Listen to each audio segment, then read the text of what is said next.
Continuando então, pessoal, a analisar os direitos fundamentais em espécie, ainda do caput do artigo 5º, extraímos também outro direito fundamental, né, que recebe tutela constitucional, que recebe proteção do Estado, que é o chamado direito de liberdade, tá?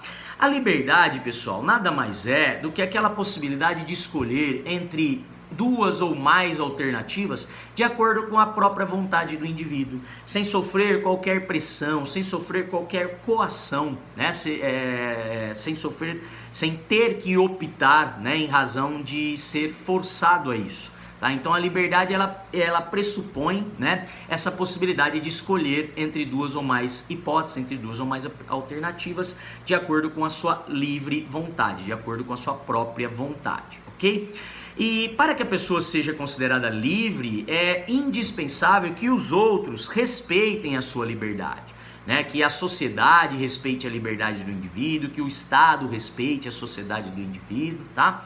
Temos que destacar, quando falamos de direito de liberdade, que a liberdade não é um direito fundamental absoluto, tá? Ninguém pode fazer tudo aquilo que deseja, tá? Em razão disso, né, que o respeito ao direito de liberdade, ele recebe a tutela legal, ele recebe a proteção, o reforço da lei, tá?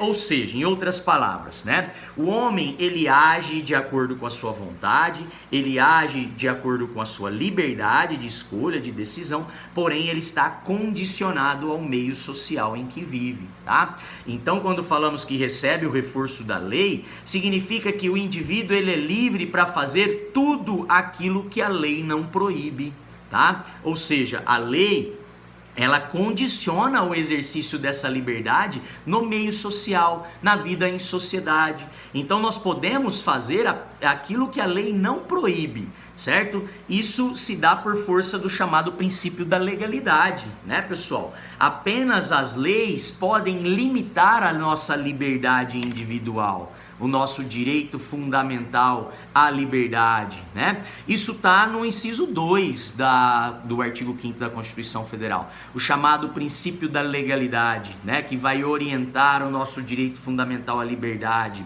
Diz o inciso 2 que ninguém será obrigado a fazer ou deixar de fazer alguma coisa, senão em virtude de lei.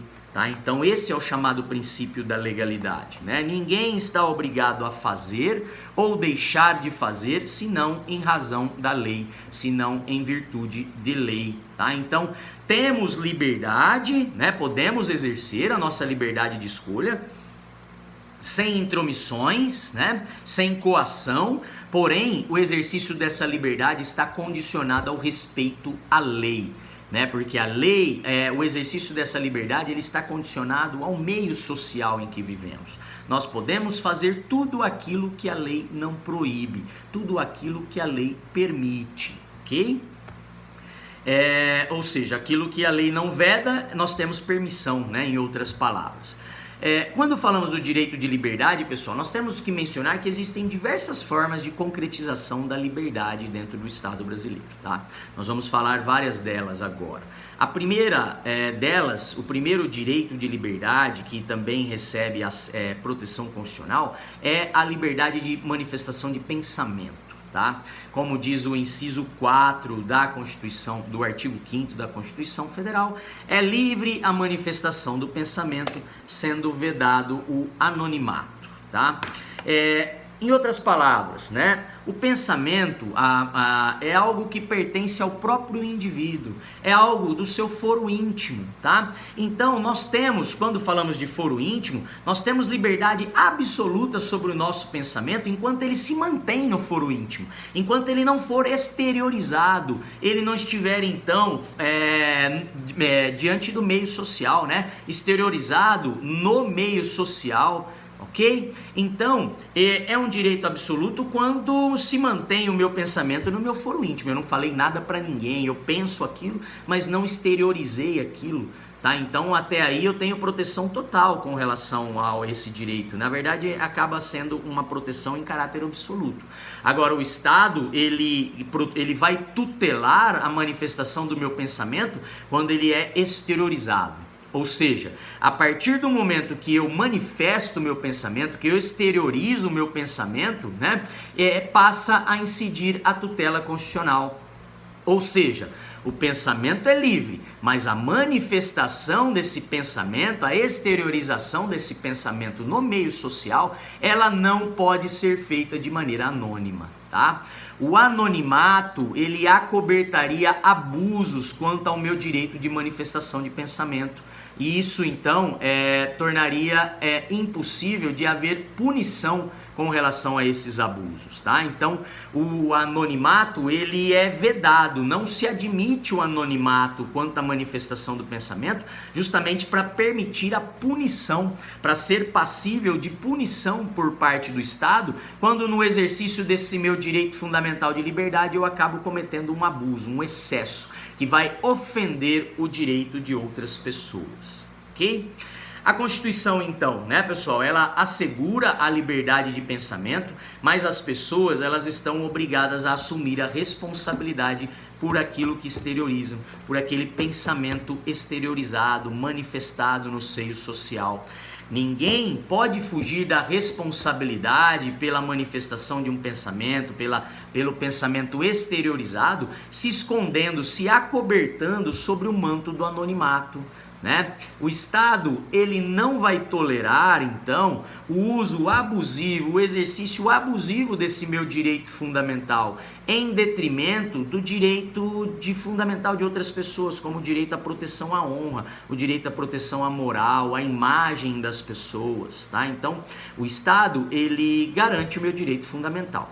Porém, ele protege as demais pessoas de que no exercício desse direito fundamental possa haver abusos, né? Possa haver excessos no exercício desse direito. E quando essa manifestação for excessiva, de modo a atingir o direito de outras pessoas, como o direito à imagem, o direito à honra, a proteção à moral dessas pessoas, o Estado me garante que esse exercício abusivo em detrimento do direito de outras pessoas, ele é passível de punição no Estado brasileiro, tá? A ofensa à honra, como nós sabemos, é passível de criminalização, né, de punição pelo crime de calúnia, injúria e difamação, que são chamados crimes contra a honra, bem como tem a proteção também no âmbito civil, garantindo a justa indenização por danos morais, né, por danos ali perpetrados à honra das pessoas em razão de uma manifestação de pensamento livre, porém excessiva, que acaba aí ofendendo o direito de outras pessoas, tá? Então, a proteção contra o dano moral, ela tem assento também na Constituição Federal, ou melhor, no artigo 5º, é um direito fundamental que nos assiste, né? Que dizendo que são invioláveis então a intimidade e a vida privada, a honra e a imagem das pessoas, tá? Sendo assegurado o direito à indenização por danos materiais ou morais decorrentes da sua violação. Então, quando há uma violação em razão da manifestação do pensamento, né, a violação da honra, da imagem de outras pessoas, além da punição pelo crime de calúnia, injúria ou difamação, que tem assento no Código Penal, haverá também a punição pela prática de um ilícito civil, né? Haverá a responsabilização civil por danos morais causados, ok? Beleza? Ainda sobre a liberdade de manifestação do pensamento, temos que falar que a liberdade de exteriorização do meu pensamento, ela é assegurada em diversas áreas do conhecimento humano. A própria Constituição menciona a liberdade de culto como uma forma de manifestar o nosso pensamento na seara religiosa, né? A liberdade de manifestação de cátedra, que nada mais é do que a arte de ensinar, né, pessoal? Como menciona o 206 da Constituição Federal. Tá? Então, o 206, a liberdade de culto a gente vai explicar logo mais adiante aqui, tá? Junto com a liberdade de crença. Mas a liberdade de cátedra significa, nos termos do 206 da Constituição Federal,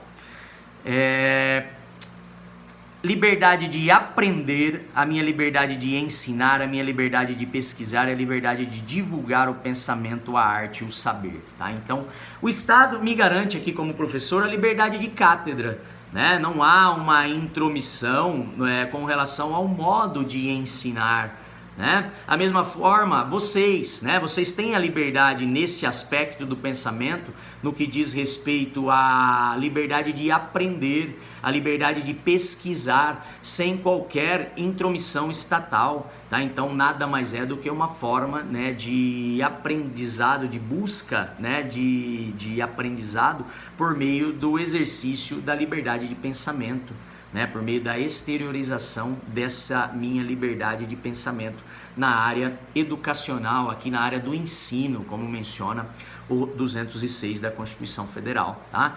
Mas nós temos ainda a liberdade de informação jornalística, né, que tem assento no 220 da Constituição Federal, que está ligado também à manifestação do pensamento pelos jornalistas, né? O 220 fala que a manifestação do pensamento, a criação, a expressão, a informação sobre qualquer forma, processo ou veículo não sofrerão qualquer restrição, observado o disposto nesta Constituição, tá? Então os jornalistas, eles têm liberdade também para manifestar o seu pensamento. Claro, a partir do momento em que eles exteriorizam o pensamento, eles podem ser responsabilizados por eventuais excessos, tá? Mas o Estado, ele não se intromete, o Estado não restringe o direito à liberdade da expressão, da manifestação do pensamento jornalístico, ok?